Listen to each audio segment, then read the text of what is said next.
Okay, so Oscar asks, are you natural? All right, so this would, kind of been very hesitant to talk about this.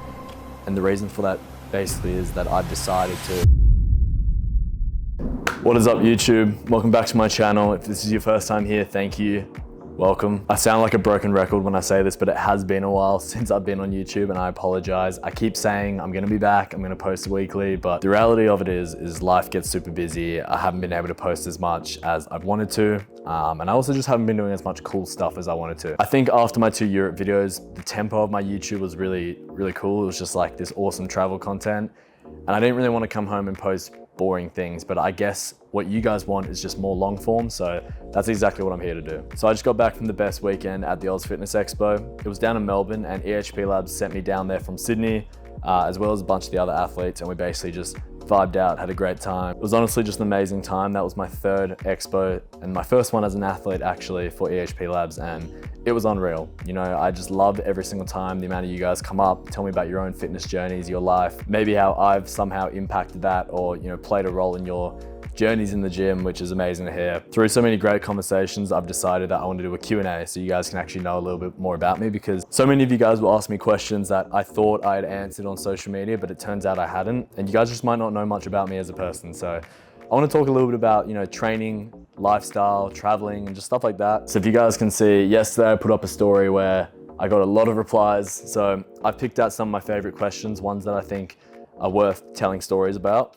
And I'm gonna go through them for you guys so you guys can get to know me a little bit better and get to know my life. I'm gonna get some of the generic stuff out of the way, just in case you guys don't know who I am. My name is Kalani James Lenehan. I'm a 23-year-old fitness influencer, bodybuilder. 2 years ago, I competed in a natural federation and I got my pro card in a tested show. And that was kind of where my social media really started. So ever since, I've kind of just been posting my journey, my bulking, my cutting, my travels, kind of how I've stayed fit, always on the move. And I've worked at some of the coolest brands in the industry. Young LA, EHP are two that I work with at the moment. And that's really set the tone for my life for the last 2 years. So it's been a really cool journey. And I'm continued to just keep growing and keep putting better content out there. So I had over 100 replies to my story, but I picked out 14 of the best questions in my opinion. So the first question comes from Tom and it says, best advice to young people trying to get into bodybuilding and fitness. So one of the other creators actually interviewed me at the Fitness Expo and they asked a similar question to this, and my advice is something I'm very passionate about, something that I live by. And this advice is basically, if you look on TikTok, Instagram, at the lifting community nowadays, it's so drastically different than what it was even 2-3 years ago. I'll never forget my first 6 months in the gym where I would go in, do 4 sets of 10 to 15, even 20 reps on some exercises,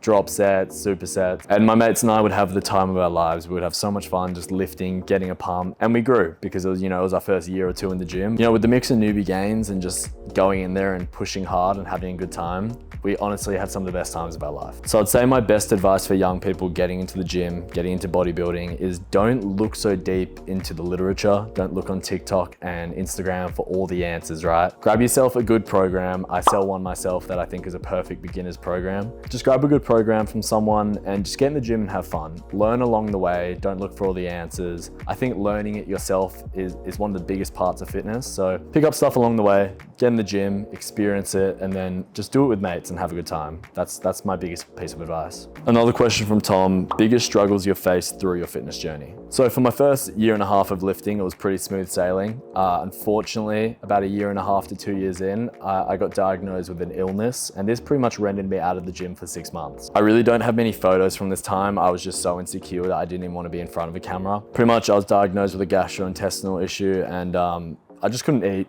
I just felt sick all the time, nauseous, was constantly inside in bed in pain. So basically I couldn't lift for 6 months. I couldn't eat properly. So just all my gains went out the window. But in the next 6 months, I really picked myself back up and kind of got back into it. And obviously muscle memory. So another lesson for anyone out there going through something like an injury or a sickness, muscle memory is your best friend. When you're back in the gym, you'll get it back in no time. Don't stress. Okay, Laura asks, how do you stay on track with fitness during travel? So for those that don't know, my best mate Tom and I, last year we went on a 2.5-month trip around Europe. It was the longest trip I've ever done in my life. And I had never really done something like that by myself before. So it was definitely a big learning curve on staying fit on the road, but these were my 3 biggest tips on what I did to stay fit. Number 1, if you're gonna work out when you travel, which I highly recommend, try to do it at least 3 to 4 times a week. You don't really need to do anything more than that. You're kind of just wasting your time, and you could be, focusing on the other things like actually traveling. But any less than that, you're definitely gonna have some implications on your gains. It's not gonna be easy to hold on to everything. And for those wondering, why am I lifting when traveling? Why don't I just enjoy it and like get back into it after?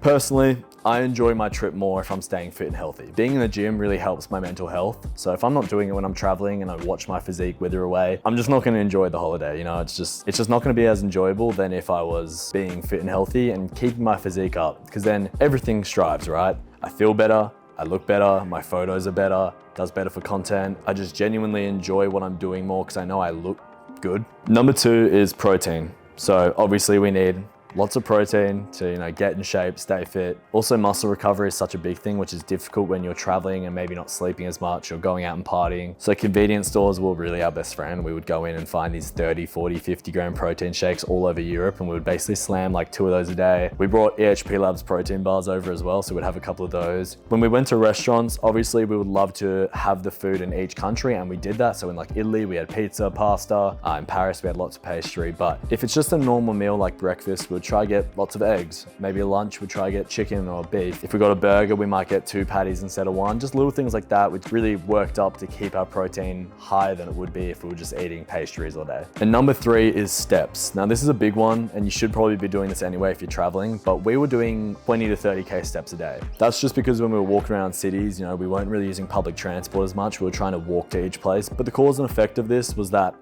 we did a lot of steps, stayed shredded. Right? It was almost like cardio throughout the day, and you don't even notice it because you're so excited and you're walking around these new places. So try to train 4 days a week, eat lots of protein from convenience stores and restaurants, get your steps in, and you'll be sweet. All right, why did you switch from Gymshark to Young LA?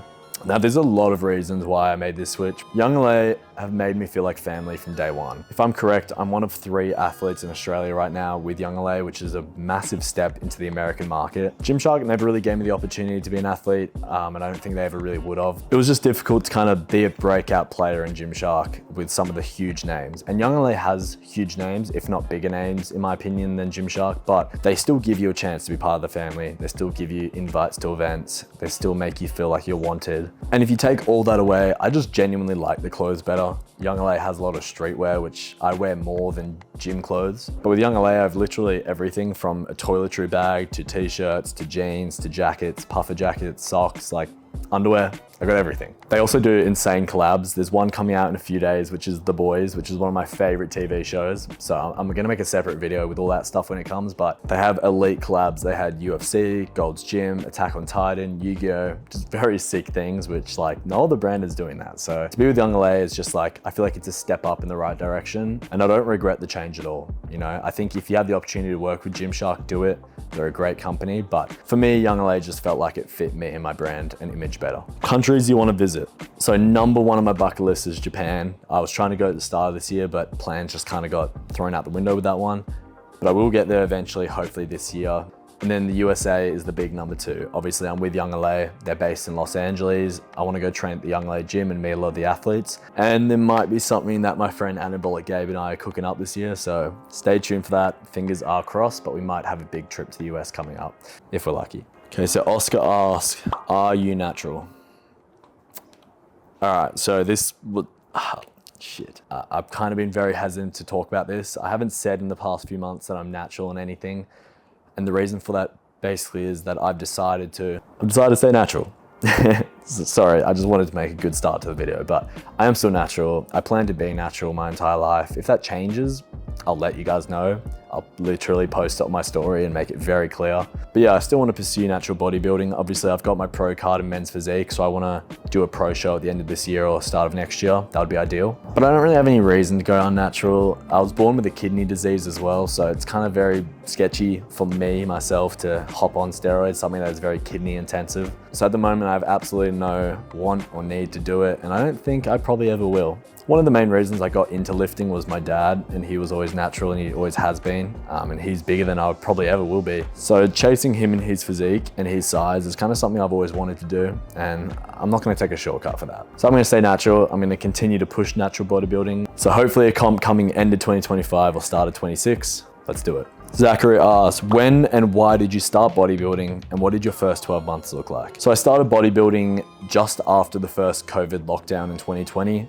The reason I did that is because I used to be a track and field athlete, so I was a long jumper and I was actually a very high level long jumper. I thought that's kind of where my life was going to go into the Olympics, hopefully, you know, the Tokyo Olympics, but we had lockdown and I couldn't train because I don't have a long jump pit in my backyard. We couldn't leave the house, so I ended up kind of just lifting weights for fun. We had a couple weights around the house. I also started watching Jesse James West all throughout lockdown. His videos were really entertaining. So then when I got out of lockdown and could finally go to the gym, I pretty much went straight away and I've been going every day since. So that's kind of like when I got into bodybuilding, and I think the reason why is just because I genuinely just found it so fun. I got in there just to do something different. It was one of the only physical activities you could do when, you know, COVID restrictions got lifted. So I kind of just got in there with a couple friends, started lifting, and then I reckon within the first month and I started seeing gains, I fell in love. I was coming home to mum and dad being like, I just hit this PR on my squat and my deadlift and I benched 80 kilos and I was so excited. So excited, man. And that was one of the best times of my life, right? So I just got stuck into it. I got addicted to it and I had the best time ever. What did your first 12 months look like? So my first 12 months were pretty steady. I made drastic gains in the first 6 months. Like everyone thought I was on steroids or on SARMs or something, but I think I just had great genetics. And I also think I started lifting as I was going through puberty. So that mixed with the fact that for the first time in my life, I was eating a lot of food. I was having like 2 frozen pizzas every day. I just bulked up and got big pretty quick. But the first 12 months were really just lifting with friends, getting in there, having a good time. Plenty of 1 a.m., 2 a.m. sessions, and it was the best time ever. So I've got 2 questions here, but they kind of tie into the same thing, so I want to answer them. When are you competing again? And how far into your training did you decide you wanted to hop on stage? So I answered this before, but I'm planning to compete either end of this year in a pro show or start of next year, just whenever the timing lines up and I feel like it's the right time to do it. I'm currently in a bulk now, so I just want to bulk up to 90 kilos and get to a place where I'm really happy with my size I've added, and then compete again. And how far into my training I decided I wanted to hop on stage? I was initially prepping about a year and a half in, which sounds crazy, but I thought I was looking great and I thought I wanted to compete. So I got a coach. I started prepping for the stage, posing, getting lean. And then that second COVID lockdown kind of came in and that threw all the plans out the window. So I ended up not competing, and then I pushed it back obviously to 2023, where I competed in my first 2 shows, won the first local show, won my open class in the national show, which got me my pro card, and then came second in the pro show that day as well. So I knew early on I wanted to compete, but I'm very happy that it got pushed back and I gave myself a good 2.5 years of training before I really hopped on stage. Drinking, smoking, etc. A strict no-go or all right with balance? So I got some strong opinions on this one. I think smoking is a no-go, at least in my life. I'm not a fan of it. I think it's just terrible for you. Obviously there's so much cancer involved. Like that's just not a risk I want to take for something that doesn't even taste good. Drinking. So I've drunk multiple occasions in my life. I've been very drunk before. I've gone out for social drinks before. Everything in between in terms of alcohol, I've kind of done it. And I've realized quickly that it's not something I really enjoy. But I wouldn't say a strict no-go. I think everything in balance, or as long as you're having a good time and being responsible with it, then you can fit it into your routine. Caitlin asked, do you ever fall off track? And if you do, what do you do to regain motivation? I fall off track. I've fallen off more times than I can remember. My life has been one rocky road and I've had a lot of roadblocks on the way. It has not been smooth sailing, but I'm very proud of the point I've gotten to now. And I feel like one thing I've always been able to do well is pick myself up after really traumatizing and difficult moments in life. And I think it's really difficult to regain motivation, especially when you feel like you're down the dumps, the world's against you.